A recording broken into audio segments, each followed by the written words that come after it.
Hello, Scorpio, Sun, Moon, Rising, and Venus signs. Kamusta kayo? Sana po ay nasa mabuti kayong kalagayan. Welcome back po sa Star Tarot. At kung bago kayo dito, welcome din po kayo. Please subscribe, like, share my videos, and leave me a comment kung nakaresonate kayo. Scorpio, there is union. May magpapakasal dito, merong mag-aasawa.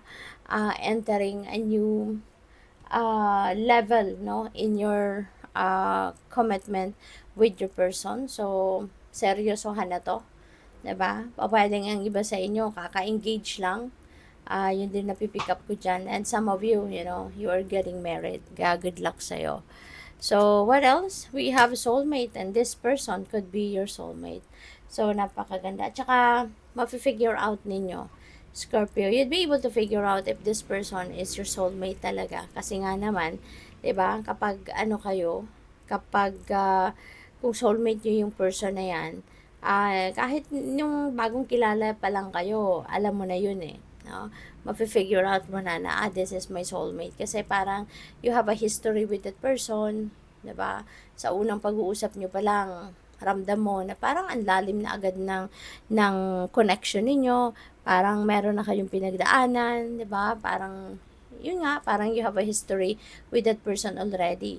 Kasi parang swak na swak agad kayo, 'di ba? Nagkakaintindihan kayo, parang in sync, no, yung inyong mga nararamdaman. Kaya maaaring manotice mo din yan or na-notice mo na yan. Sa simula pa lang, alam mo na siguro na that person is your soulmate. Kaya swerte mo, 'di ba? Kung yun ang person mo, yun ang mapapangasawa mo.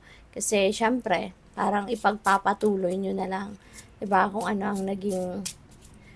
yung nasimulan nyo na, kumbaga, no, sa inyong past life.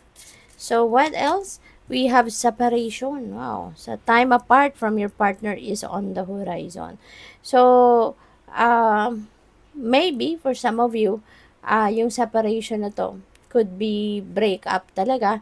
Maaring ang iba sa inyo dito, since meron tayong marriage card dito, baka merong maghihiwalay na mag-asawa, or po pwedeng, yun nga, may dissolution of marriage. Meron din ako na pick up na maaring ang iba sa inyo is on the process already of making a decision na gusto niyo nang mag-divorce, makipag-divorce, or mag-anal, no?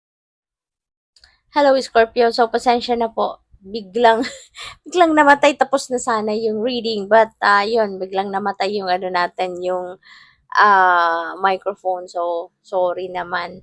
So, yun, let's just go back now to this separation card. So, yun, parang nag-end tayo doon sa, yung iba sa inyo siguro dito, baka nandoon kayo sa prosesong, ah, nag, nag, yung parang you're still discerning kung kayo ay makikipaghiwalay, 'di ba? If you're going to file a divorce or you're going to file an annulment, mga ganyan, no, separation.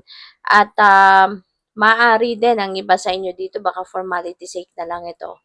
Yung baka matagal na kayong hiwalay, you are ano na talaga, baka ang iba sa inyo physically, you are already separated talaga, magkakaiba na yung bahay na tinitirhan, or po pwedeng nakatira pa rin sa isang bahay, pero magkahiwalay na kayo ng room, yung mga ganong setup siguro, for some of you. And maybe this is just formality sake. Ayun, for the sake of maging legal na, kumbaga, no, yung inyong paghihiwalay.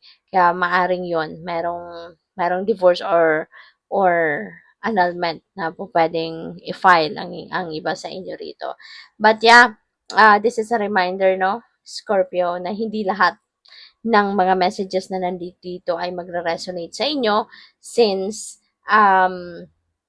this is a reading for the collective. Lahat ng reading na nandito sa ating channel is for the collective. Kaya merong mga mensaheng mag-resonate sa inyo, merong mga mensahe na hindi magre-resonate. Kaya kunin mo lang kung ano yung sumasakto sa inyong sitwasyon. If not, 'di ba? Kung hindi sumasakto sa inyong circumstances ang mga mensahe, then don't take it. Kasi ibig sabihin, hindi yung para sa'yo. Okay? Huwag ninyong ipilit sa inyong sitwasyon. Alright? So, we have gossip at maaari yung hiwalayan na yan o yung kasalan na yan. Maaari, no? Yun ang subject ng chismis na ito, no? Ganun talaga. 'Di ba? Diyos ko po, kahit saan tayo pumunta, merong marites, naglipa na ang marites at naglipa na ang mga marisol. Kaya po pwedeng, ano kayo, baka headline kayo, 'di ba? Ngayon sa mga marites, no, about this paghihiwalay, no? So po pwedeng ganon. But, yeah, deadma ka na lang. 'Di ba? Hindi natin ikakayaman ito. 'Di ba? Mas may stress lang tayo. Kaya, deadma na lang sa mga gossip na yan. At we have Ace of Cups, which is really beautiful kasi new beginning ito. So, since we have Union card, most likely, ang iba sa inyo dito is going to start talaga a new life in marriage. No? So, feeling ko dito merong magpapakasal sa inyo.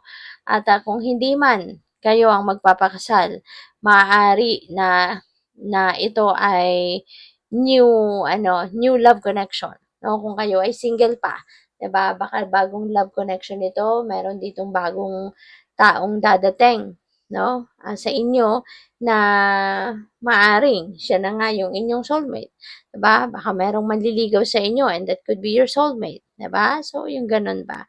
But yes, no, this is a new love. This is a new commitment in love, or this is a new level in your commitment with your person kung meron na kayong jowa, no?